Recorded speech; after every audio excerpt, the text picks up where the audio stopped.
राम नाम की लूट है, लूट सको तो लूट, अंतकाल पछताओगे जब प्राण जाएंगे छूट। रात के 3 बजे का समय था। घने जंगल के बीच एक छोटा सा आश्रम, जहां घी के दीपक की मंद लौ जल रही थी। अंदर एक वृद्ध सन्यासी ध्यान में लीन थे और उनके चारों ओर बैठे थे उनके शिष्य, आंखों में जिज्ञासा, हृदय में श्रद्धा। आज रात गुरुदेव ने कोई विशेष ज्ञान देने का संकेत दिया था। शिष्यों में से एक ने धीरे से पूछा, गुरुदेव हमें बताइए, यह राम नाम की लूट का क्या रहस्य है? क्या सच में राम नाम की कोई लूट होती है? गुरुदेव ने हल्की मुस्कान के साथ आंखें खोलीं और बोले, यह एक ऐसी लूट है जिसे समझने वाले विरले ही होते हैं। चलो मैं तुम्हें एक कहानी सुनाता हूँ। एक राजा जो सब कुछ हार गया। बहुत समय पहले एक समृद्ध राज्य का राजा विक्रम सिंह था। उसके पास असीम धन संपत्ति, विशाल सेना और अपार वैभव था। लेकिन वह एक चीज को सबसे ज्यादा चाहता था, अमरत्व। उसे मृत्यु से डर लगता था। उसने हर प्रकार की औषधि, तंत्र मंत्र और सिद्धियों का सहारा लिया, लेकिन कुछ भी उसे मृत्यु से बचाने में सक्षम नहीं था। एक दिन उसने सुना कि एक महान संत उसके राज्य में आए हैं, जिनके पास अमरत्व का रहस्य है। वह तुरंत उनके पास पहुंचा और विनम्रता से बोला, महाराज, मुझे ऐसा ज्ञान दीजिए कि मैं मृत्यु से बच जाऊं। मेरी सारी संपत्ति ले लीजिए, लेकिन मुझे अमर होने का तरीका बता दीजिए। संत मुस्कुराए और बोले, राजन, अगर तुम वास्तव में अमर होना चाहते हो तो एक उपाय है, राम नाम की लूट कर लो। राजा हैरान रह गया। लूट? यह कैसी लूट?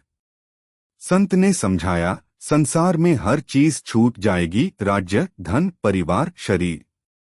लेकिन जो व्यक्ति राम नाम की लूट कर लेता है, वह कभी नहीं मरता। उसका नाम, उसका अस्तित्व सदा के लिए अमर हो जाता है।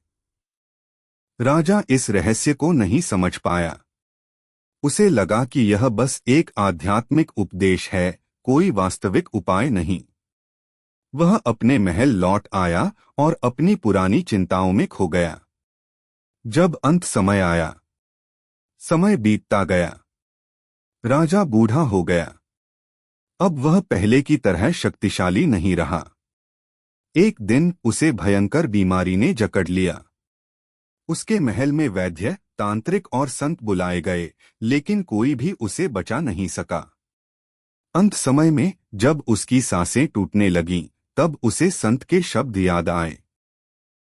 राम नाम की लूट है, लूट सको तो लूट, अंतकाल पछताओगे जब प्राण जाएंगे छूट।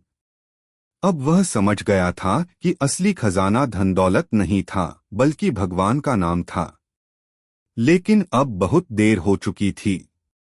उसकी आंखों में आंसू थे। उसने कांपते होठों से राम कहने की कोशिश की, लेकिन अब उसकी आवाज नहीं निकल रही थी। कुछ क्षण बाद राजा विक्रम सिंह इस दुनिया से चला गया। उसका धन, उसकी सेना, उसका वैभव सब यहीं छूट गया। जो समझ गया, उसने अमरत्व पा लिया। गुरुदेव ने कहानी समाप्त की और अपने शिष्यों की ओर देखा। बच्चों, यह संसार एक बाजार है, जहां हर कोई कुछ न कुछ खरीदने में लगा है, धन, संपत्ति, प्रतिष्ठा। लेकिन जो सबसे अनमोल चीज है, वह मुफ्त में मिल रही है। राम नाम की लूट हो रही है। और जो इसे नहीं लूटता, वह अंत समय में पछताता है, जैसे वह राजा पछताया था। शिष्य अब समझ चुके थे। एक ने पूछा, गुरुदेव, तो फिर हमें क्या करना चाहिए? गुरुदेव ने मुस्कुराकर कहा, बस जब भी समय मिले राम नाम जपो। यह सबसे बड़ी पूंजी है, जिसे कोई चुरा नहीं सकता, कोई छीन नहीं सकता।